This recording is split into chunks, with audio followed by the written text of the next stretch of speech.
it's Liberty, and today I'm going to be recommending my top 5 favourite historical fiction novels as of February 2021.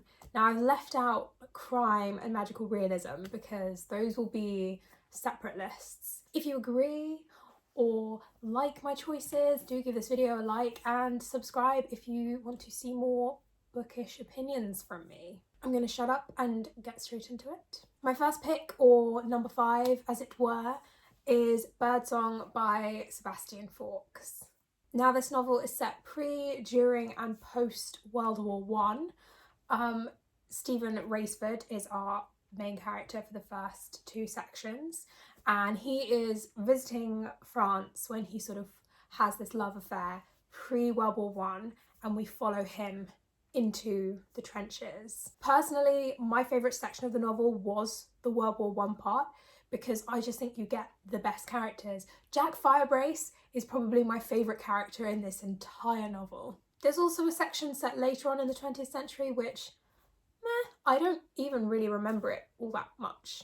And when the BBC did an adaptation of it, they just left that part out. So, I mean, it just goes to show how much I love the first 2 parts that this is in my top 5.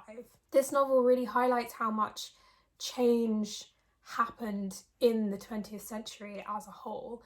And it's beautiful, it's tragic, it's emotional, it's romantic. There's so much to love.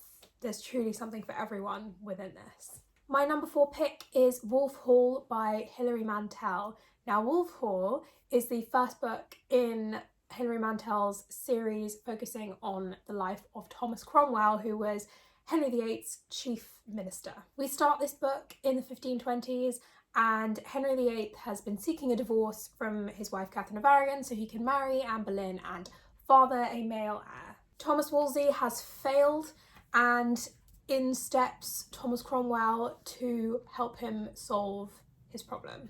Hilary Mantel definitely brought Thomas Cromwell to a whole new audience with this series. Not that much is known about Cromwell's early life, and Hilary Mantel gives him this rich backstory which really helps to inform all the decisions that he makes throughout the whole trilogy. You are completely in his head, in his point of view. But a real strength of this novel actually is the dialogue. The dialogue is really great. It is a really sympathetic portrayal of a very complicated man, and I feel like the real Cromwell probably sits somewhere in between Wolf Hall and A Man for All Seasons.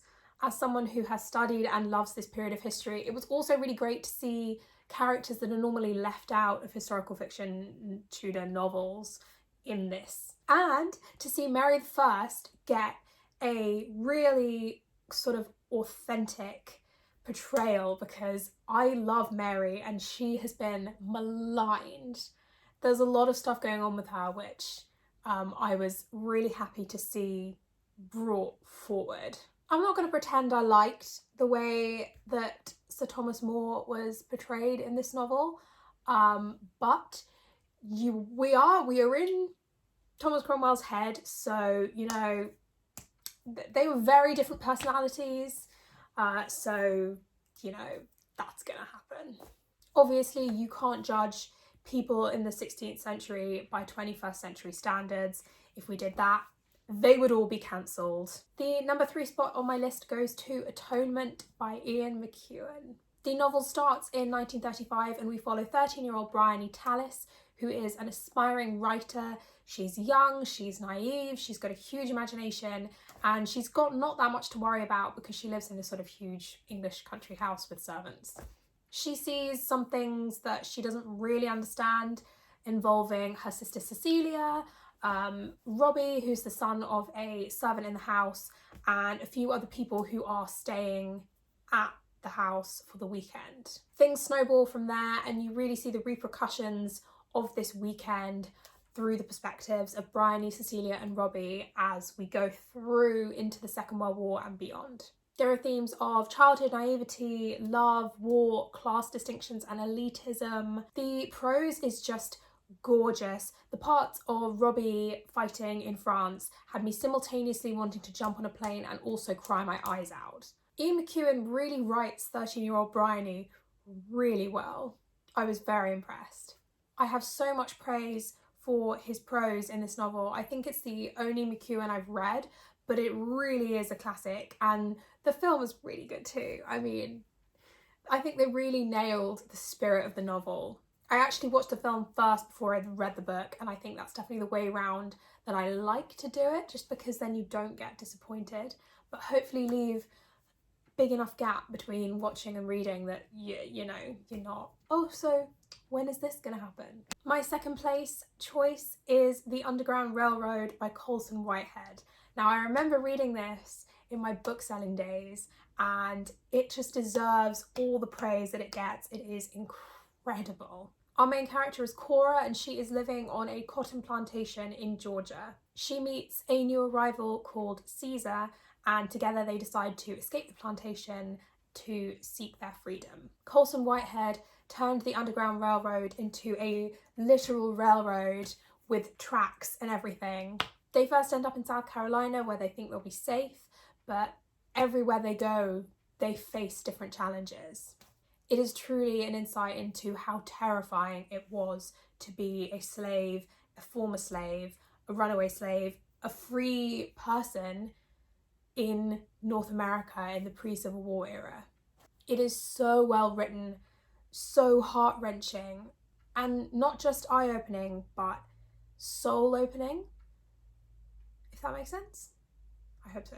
My ultimate favourite historical fiction novel that I've ever read is A Gentleman in Moscow by Amor Towles. It starts in 1922 and we follow Count Rostov, who has been deemed an unrepenting nobleman by a Bolshevik trial and is basically sentenced to house arrest in the Metropole Hotel, which is right opposite to the Kremlin.